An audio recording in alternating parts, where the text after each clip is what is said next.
Typing आ गई ना हिंदी। जा लिखिए, जा। ठीक है। छोटा आ लिखिए। आगे आते हैं इनके पास आओ जरा सा। अपना नाम लिखिए इस पे, बगैर देखिए। सचिन। ठीक है। तालिब के पास आ जाओ।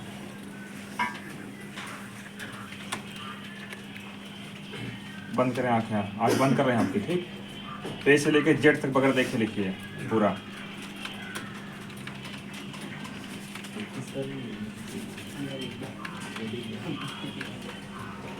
Good, very good. इसमें आप वो लगाइए जरा से, हिंदी लगाइए, हिंदी फॉन्ट। इंग्लिश तो आ गई, थोड़ा 1% कम है, वो भी आ जाएगी। हिंदी लगा के स्टार्ट करिए।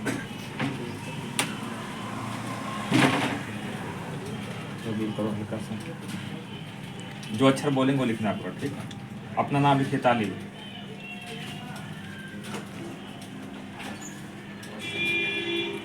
ठीक है।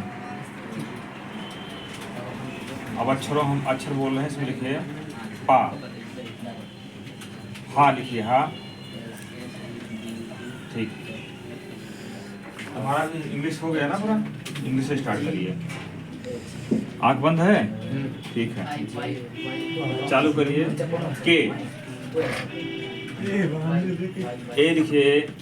एक में नहीं, इस तरह जो अक्षर हम बोले वो लिखना है आपको। जो अक्षर हम बोल रहे हैं वो लिखिए पूरा।